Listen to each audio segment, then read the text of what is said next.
Hi, இன்றைக்கி aero stitch எப்படின்னு பார்க்கலாம் வாங்க. ஏரோ ஸ்டிச்சை நம்ம ஆல்ரெடி ஜரி த்ரெட்டில் போட்டிருக்கோம். இப்போ நான் சில்க்கு த்ரெட்டில் போட்டு காமிக்கிறேன். சில்க்கு த்ரெட்டில் சேம் ஜரி த்ரெட்டில் போட்ட மாதிரியே தான், அதே மாதிரி குட்டி லாக் போட்டு ஆரம்பிக்கலாம். இதில் நான் பீட் கொடுத்தும் போட்டிருக்கேன், பீட் கொடுக்காமையும் போட்டிருக்கேன்.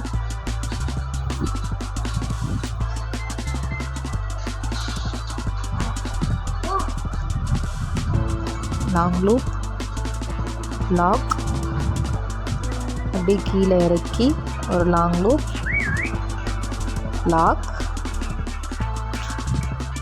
தென் ஸ்டார்ட் பண்ண இடத்துக்கே கொண்டு வந்துடணும். லாங் லூப், தென் ஒரு லாக். இப்போ நம்மளுக்கு அந்த ட்ரையாங்கிள் கிடைக்கும். ட்ரையாங்கிளில் அந்த சென்டர் பகுதியில் இருக்கிற நூலை பிரிக்கணும். அதுக்கு முன்னாடி ஃபஸ்ட்டு ஒரு பீடை நம்ம அதுக்குள்ளே கொடுத்துக்கலாம். கொடுத்துட்டு தான் அந்த நூலை பிரித்து கீழே இழுக்கணும். ஒரு பீட் கொடுத்துட்டு இந்த மாதிரி நூலை ரெண்டாக பிரித்து ஒரு நூல் கீழே இழுத்து ஒரு லாக், தென் மேலே இழுத்து ஒரு லாக் போட்டுக்கோங்க. பீடு வந்து நம்ம இஷ்டம்தான், 3ஆவும் கொடுத்துக்கலாம், 2 கொடுக்கலாம், 1 கொடுக்கலாம், நம்ம இஷ்டத்துக்கு எவ்வளோ வேணால் கொடுத்துக்கலாம்.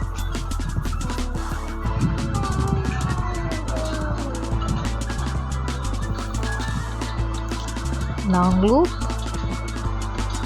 லாக், அப்படி கீழே லாங் லூப், லாக், அப்புறம் மறுபடியும் லாங் லூப், லாக்.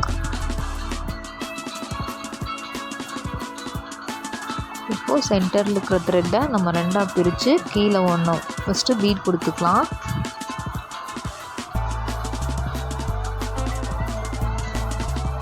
அதுக்கப்புறம் 2 த்ரெட்டையும் பிரித்து கீழே ஒரு த்ரெட்டை இழுத்து ஒரு லாக் பண்ணிக்கலாம்.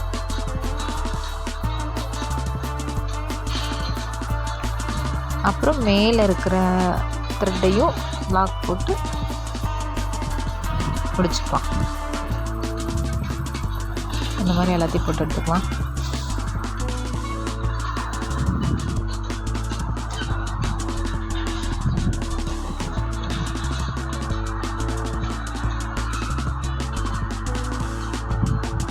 அவ்வளோதான் ஃப்ரெண்ட்ஸ். இந்த வீடியோ உங்களுக்கு பிடிச்சிருந்தா லைக் பண்ணுங்கள், ஷேர் பண்ணுங்கள், கமெண்ட் பண்ணுங்கள், சப்ஸ்கிரைப் பண்ணிக்கோங்க. தேங்க்யூ. நெக்ஸ்ட் வீடியோவில் பார்க்கலாம்.